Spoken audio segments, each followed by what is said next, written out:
എൻസൈക്ലോപീഡിയസിൻ്റെ പുതിയൊരു വീഡിയോയിലേക്ക് നിങ്ങൾക്ക് ഏവർക്കും സ്വാഗതം.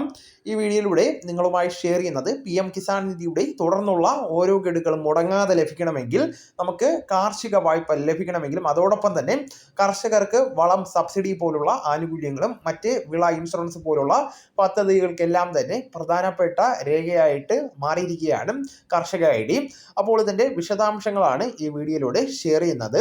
നമ്മുടെ വീഡിയോസ് ആദ്യമായി കാണുന്ന സുഹൃത്തുക്കളാണെങ്കിൽ ആദ്യമേ തന്നെ ചാനൽ ഒന്ന് സബ്സ്ക്രൈബ് ചെയ്യുക. അപ്പോൾ നമുക്ക് വിശദാംശങ്ങളിലേക്ക് കടക്കാം. ഈ ഒരു ID ഇപ്പോൾ നിലവിൽ എടുത്ത് വച്ചവർ ഇനി മറ്റൊരു കാര്യവും ചെയ്യേണ്ട ആവശ്യമില്ല. 21ാമത്തെ ഇൻസ്റ്റാൾമെന്റ് അവർക്ക് മുടങ്ങാതെ തന്നെ ലഭിക്കുന്നതാണ്. ഇനി ഈ ഒരു കർഷക ID എടുക്കാനുള്ള നിരവധി കർഷകർ നമ്മുടെ സംസ്ഥാനത്തുണ്ട്. കർഷക ID ഇപ്പോൾ താൽക്കാലികമായിട്ട് അതിൻ്റെ നെറ്റ് ഇപ്പോൾ പ്രവർത്തന രഹിതമാണ്.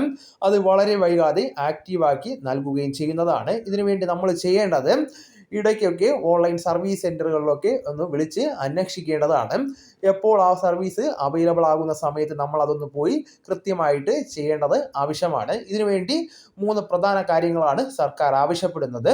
നമ്മുടെ സ്ഥലത്തിൻ്റെ ഈ വർഷത്തെ കരമടച്ച രസീതിൻ്റെ പകർപ്പ്, അതുമല്ലെങ്കിൽ കരമടച്ച രസീത് കൈവശമുണ്ട് എങ്കിൽ ആ രീതിയിൽ കൊണ്ടുപോവുക. ഇനി കരമടച്ച രസീത് കൃത്യമായിട്ട് ഈ വർഷത്തെ അടച്ചിട്ടില്ല എങ്കിൽ അത് നമ്മൾ എത്തിച്ചേരുന്ന ഓൺലൈൻ സർവീസ് സെൻ്ററുകൾ വഴി അടയ്ക്കാവുന്നതാണ്. അതിനുശേഷം വെരിഫിക്കേഷൻ ചെയ്യാവുന്നതാണ്. പിന്നെ ആധാറുമായിട്ട് ലിങ്ക് ചെയ്തിരിക്കുന്ന ഒരു മൊബൈൽ നമ്പർ കൂടെ കൊണ്ടുപോകാവുന്നതാണ്. ഈ ഒരു 3 പ്രധാനപ്പെട്ട കാര്യങ്ങളാണ് നമ്മൾ കൈവശം കരുതേണ്ടത്. അതിനുശേഷം OTP അധിഷ്ഠിതമായിട്ടുള്ള വെരിഫിക്കേഷനിലൂടെ ഫാർമേഴ്സ് ID നമുക്ക് ജനറേറ്റ് ചെയ്യുന്നതിന് വേണ്ടി സാധിക്കുന്നതാണ്. ഓരോ കർഷകനും ഓരോ കൃഷി സ്ഥലത്തിനും പ്രത്യേകമായിട്ടുള്ള രീതിയിൽ സജ്ജീകരിച്ചിരിക്കുന്ന ഫാർമേഴ്സ് ID ക്രിയേറ്റ് ചെയ്യപ്പെടുന്നതാണ്.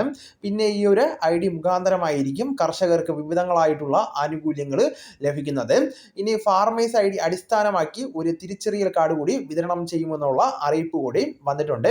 പക്ഷേ അത് ഏത് സമയത്താണ് എന്ന കാര്യത്തിൽ നിലവിൽ വിശദീകരണം വന്നിട്ടില്ല. എങ്കിലും ശ്രദ്ധിക്കേണ്ടത് ID ജനറേറ്റ് ആയി കഴിഞ്ഞാൽ അത് നമ്മുടെ കിസാൻ സമ്മാൻ നിധിയുടെ വെബ്സൈറ്റിൽ ഉൾപ്പെടെ അത് അപ്ഡേഷൻ ആയിക്കൊള്ളുന്നതാണ്. നമ്മൾ പിന്നീട് മറ്റൊരു കാര്യവും ചെയ്യേണ്ട ആവശ്യമില്ല. ഇത് ചെയ്യുന്നതിന് മറ്റൊന്നും നമുക്കിവിടെ വേണ്ടി വരുന്നില്ല.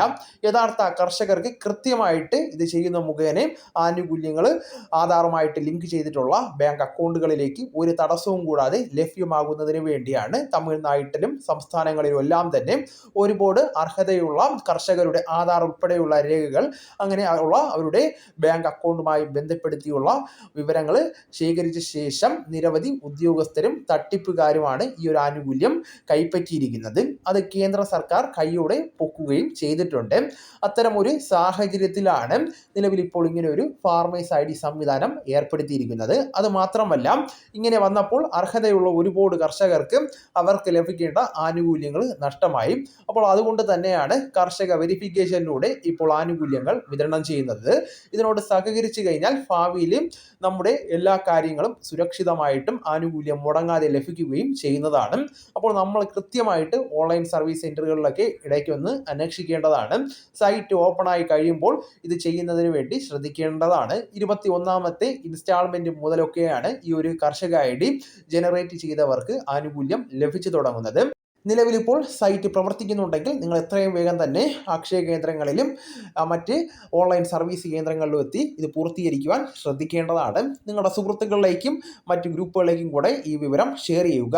നമുക്ക് തുടർന്നും വിജ്ഞാനപരമായിട്ടുള്ള മറ്റ് വീഡിയോസും ആനുകാലിക വിവരങ്ങളുമായിട്ട് വീണ്ടും കാണാം. അതുവരെ ഗുഡ് ബൈ.